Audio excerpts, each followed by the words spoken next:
Welcome friends. In today's video, we're once again tuning into the world of r/today I effed up. Hilarious innuendo, stomach-churning mistakes, and missteps with funny, but sometimes disastrous consequences, weave the tapestry of stories we'll hear today. Before we get started, be sure you leave us a like, share the video with a friend, subscribe to the channel, ring the bell, and leave us a comment below.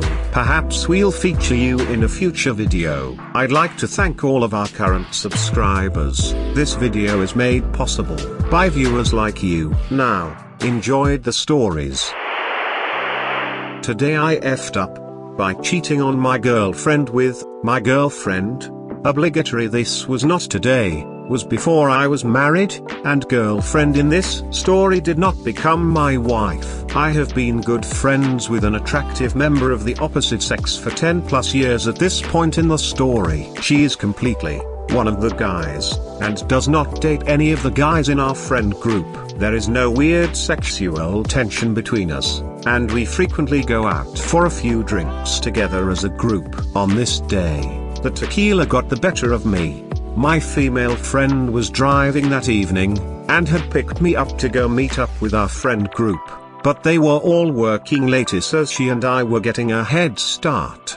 I blacked out and woke up some hours later, at home, in my room. It seemed as if a short amount of time had passed, and the last thing I remembered was shooting patron with my platonic female friend, who was now mostly undressed, on top of me, lips locked on mine. My heart was pounding out of my chest as I realized what was happening. Was this a flood of unspoken tension between us that the alcohol had unleashed? When we started to have sex, the wave of guilt washed over me. Wait, I whispered. Why? She whispered back, on top of me and not stopping. Because I have a girlfriend, I whispered back again, and that made her stop. And my heart rate went through the roof, as she leaned closer and brushed the hair out of her eyes. My bleary, drunken eyes began to focus as I recognized my girlfriend, who had come over after I got home. My heart was in my throat. Panic, as I desperately tried to think of a way to explain my comment. The awkward seconds ticked away, for what seemed like an eternity, when she leaned closer and smiled a little as she said, "Well, that's okay because I've got a boyfriend, but I won't tell if you don't." TLDR, went out drinking with a female friend and blacked out, woke up and thought I was cheating on my girlfriend. Girlfriend thought I was making a joke during sex, and I dodged getting murdered. Today I effed up by not realizing a girl was hitting on me, male 25. Hello fellow human beings. I'm taking part in a novel writing contest, and I usually go to write to the city library. I faced more than a week of zero inspiration, but today finally the words were flowing through my mind and I decided to go to said library to go on with the story. After an hour or so, while I was writing, deleting, and writing again, I felt like someone was watching me, so I started looking around, till I spotted a group of 2 girls, sitting a couple desks ahead of mine, and one of them, the one facing me, averted her gaze the moment our eyes met. I tried to not fixate on that, but sometimes I would glance over her direction, and every time I did, I caught her looking at me. To be honest, I don't have a nice body shape, even though I've been told many times that I have a good-looking face, so I doubted she was interested in me. I thought she was just looking at me to see if I was looking at her, so basically the same thing I was doing, LOL. But later, she got up, sat back, and got up again, while her friend was like cheering her. The girl walked towards me, and then stopped to ask me if I have a lighter, and said that she'd give it back once she'd come back. I made a joke, telling her I know where her PC is, in case she didn't return the lighter, but that in truth I didn't have one. She said, "Oh okay," and went back to her seat. I kept writing, and like an hour ago I packed my stuff and came back home. On the way, I realized it didn't make sense for her to go back to her desk, when there are like 70 other people at the library, and there's always someone outside to smoke. I'd have asked her if she wanted to take a coffee break. If only I had that revelation the moment she came up to me. TLDR, girl asked at the library asked me for a lighter. I didn't have one and she went back to her desk. Coming home, I realized she was most likely trying to start a conversation with me, cause it didn't make sense she'd go back to her seat when there were other people she could ask for a lighter. Today I effed up by setting off the alarm system at work. Hi all, first time poster, long time lurker, mood spoiler, laugh with me so I don't cry. Today, I not so seriously effed up. To start off, I am an intern from a pretty well-known Midwestern college, working for my state's DNR, Department of Natural Resources. I don't wanna specify which state or park, as I need to keep anonymity at least a little bit. I have a doctor's appointment today, and as such, need to leave 3 hours early from work, so I came in about an hour early. This is usually not allowed, but my supervisor gave me a one-time exception, due to the circumstances. The one thing they forgot to mention, we have an aggressive security system in place. I open the door around 6:30 a.m., and I'm fumbling around for the lights. It's still pretty dark out, and I'm still so exhausted that I am barely aware of the faint beep, beep, beeping sound. That is, until that quiet beep, beep, beeping turned into a beep, beep, beep, purge, end of the world sounding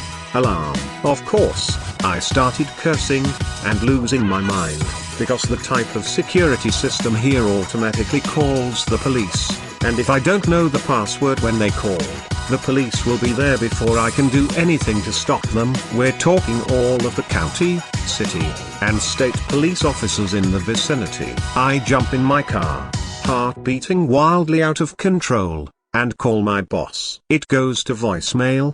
F-doodle-doo. I hang up and call again, nothing. Finally, on my third attempt, I get through, and my boss is laughing so hard, as I word vomit my fear and screw up scenario. They can hardly keep it together. They give me the code, and you'd think that's the end of it, right? Wrong. It stops for 30 seconds, and then the backup alarm starts going off, which apparently is not something that happens often, as most of the time the alarm is stopped in the initial 60-second time frame. But it took me almost 3 minutes to get a hold of my boss, so the backup alarm started.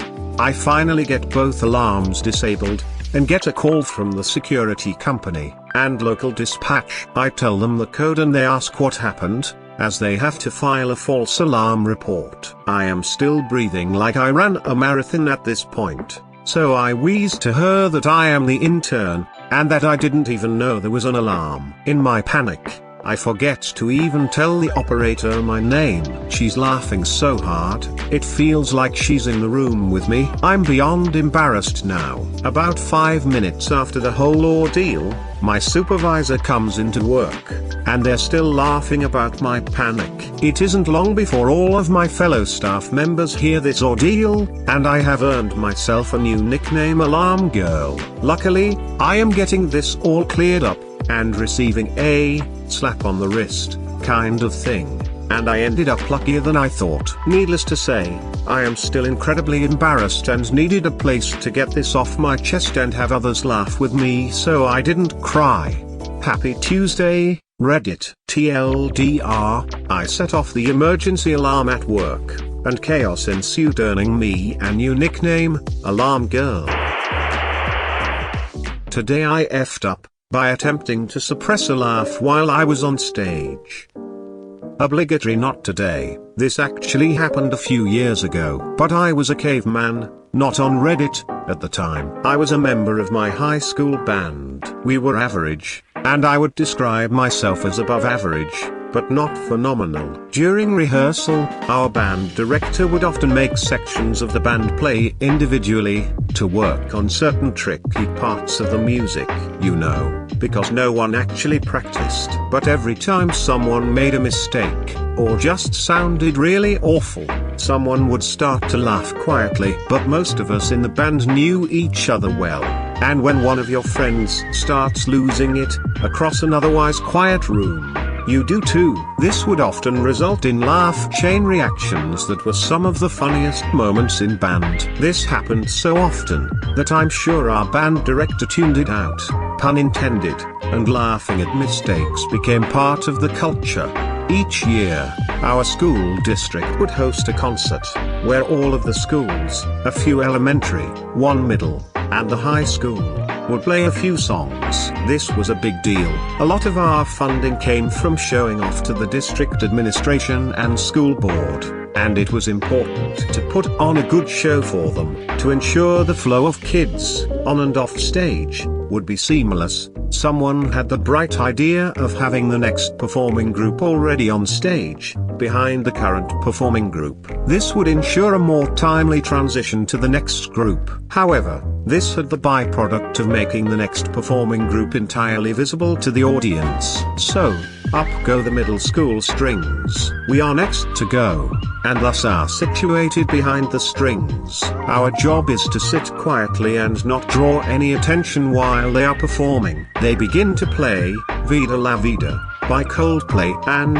oh my God. To this day, I don't know if it was the heat in the auditorium that threw the tuning off, or the fact that they weren't turned to begin with, or they're just 13-year-olds with school violins, but it was some of the most ear-piercing sounds I've ever heard. On the high notes, the violins screeched, were not coherent, and the harmonies were almost non-existent. It was as if someone had replaced the students with bears, and gave them a string band. It was truly, indescribably horrid. I stared straight in front of me, into my sheet music, mustering every ounce of willpower to not make a single sound. Everyone in the band was doing the same.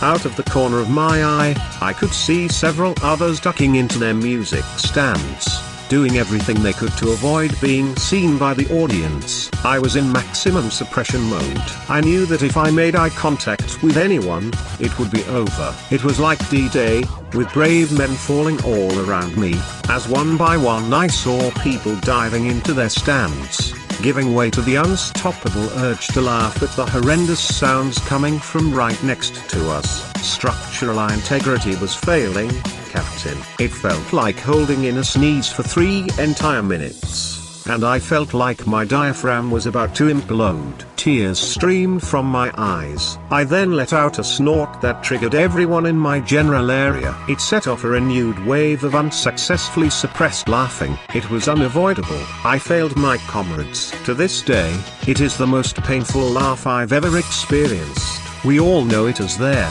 Viva La Vida incident. TLDR, I was on stage during a really bad school concert and did everything in my power to not let the audience see I was laughing. Edit. Thanks everyone for the comments and awards. This has been a story amongst my friends for a while and it's been an honor to share it. Today I effed up by performing dentistry on myself. Obligatory. Didn't happen today. Many moons ago, when I was 8 or 9 years old. About 15 years ago, as every other kid, and like many adults I was and still am no fan of going to the dentist. For me, a large part of the reason comes from me having a lot of problems with my teeth and gums. As a child, for some reason I got quite a few infections in my gums. And once an abscess appeared it would start hurting, and my mother would bring me to the dentist for them to pull a tooth. Now, after a rather painful extraction, where I couldn't feel much of the local anesthetic, I had developed a healthy fear of dental procedures. The story. As time would have it, sooner or later, a new infection would come back, and following this, an abscess would appear in my gums and start hurting. However, this time I decided to take matters into my own hands, and I delved into the various cabinets and cupboards of the house with the purpose of crafting an at-home dentistry kit. The bathroom door closed behind me, and I locked it accordingly, before placing my dental tools on top of the bathroom counter. Before me, laid a needle destined to puncture, and drain the abscess. A lighter to sterilize this needle. This was a professional operation after all, not amateur hour. I had also collected oatmeal, milk, and toothpaste that was to be mixed together to form a compound to aid in healing and fighting the infection after draining the abscess. Why, you might ask? Well, the answer is quite simple. I was often told how healthy oatmeal was, thus it was fitting for the occasion. Milk and toothpaste are quite obvious. Milk is great for dental health, and toothpaste I already use twice a day on my teeth. I prepared, sterilized my gear, and got scrubbed up. It was imperative to keep this surgery low-key, as not to alert any people that may want to interfere with the process. The surgery itself was a success. There was some pain, but nothing compared to what the man in the white gown would produce. I smeared on my compound once the bleeding stopped, and went about my day, leaving none the wiser of what just unfolded in the bathroom. It wasn't the surgery that was the F-up, but rather the consequences of it. It didn't take many days, if even that, for the infection to come back, this time with a vengeance, and the pain significantly worse. In the end it was too much. My surgery had been botched, and I had to let the actual paid professional handle this one. The tooth was pulled, and I was in great pain, and the dentist title I've yet to obtain. TLDR, got an infection in my gums as a kid, tried to fix it myself, ended up getting a bad infection. Today I effed up by accidentally eating half a pint of B&Js ice cream even though I'm dairy intolerant. Obligatory. This happened a few months ago, not today. I found out I was intolerant to dairy when I was 8 years old. It wasn't as bad back then, and could kind of get away with a sneaky piece of cheese here and there. But S really hit the fan, pun intended, when I was around 22 years old. My body couldn't handle any dairy at all at that stage, and I learned it the hard way. Let's just say, literally pooping your pants as an adult is never a fun time, and also, it's incredibly painful, like, about to pass out from the pain. Painful. Obviously, I cut out any food that comes with dairy from my diet. Cakes, biscuits, cheeses, fun cocktails with cream, the whole shebang went out the door for good. I'm almost 28 now, and I've been dairy-free for years, bar a few slip-ups, like hidden dairy in processed meats, until a fateful, terrible, Sunday in March this year. For the first time in my life, I'd done my normal grocery shop online. As usual, I ordered a tub of one of my favorite ice creams, vegan Ben&Jerry's cookie dough. Vegan equals non-dairy. Vegan equals safe, or so I thought. The delivery van brings round my shopping, and with it my tub of cookie dough B&Js, which I pop into my freezer, thinking nothing of it. A few days roll by, and it's Sunday. I'm watching Netflix with a friend, and we get sugar cravings. I crack open the B&J's tub and, true to form, decimate the whole tub between us in minutes. Less than an hour later, my stomach is cramping up. I hear weird sounds coming from it, and start farting really stinky farts. And when you're allergic to something, the farts have a smell. It's not normal. My friend jokingly commented, "You sure the ice cream was vegan?" And I laughed, in retrospect, a naive, innocent and reckless laugh. But then, a slow, sinking feeling settled in my stomach, as I locked eyes with my friend. I stopped laughing, my eyes widened in fear. I swivel my head to look at the empty B&J's tub, still sitting on my coffee table. I don't see the usual green band on the lid, that they use for the vegan tubs. Horror sets in for real. I grab the carton in slow motion, turning it round to see the label. Ben&Jerry's cookie dough. No vegan, no non-dairy. My friend could not stop laughing, even though she was worried about me. I was honestly just mechanically laughing, but crying on the inside. They'd messed up my online order, but damn, I was an idiot for not noticing. I panicked. I contemplated making myself throw up, but decided against it. Instead, I just waited. It took 2 whole days for it to hit me, and, Of course, it happened while I was at work.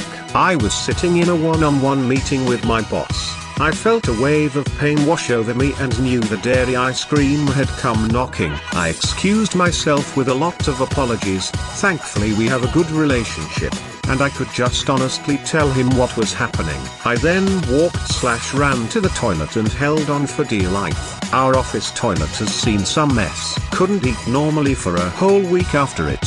Safe to say, that time was the first and last time I did my groceries online. Also, weirdly, I guess there's no taste difference between vegan and dairy B&Js. TLDR, I ate my way through half tub of Ben & Jerry's ice cream even though I'm dairy intolerant. It hit me during a meeting with my boss and I had to rush out. I hope you enjoyed the video. What did you think?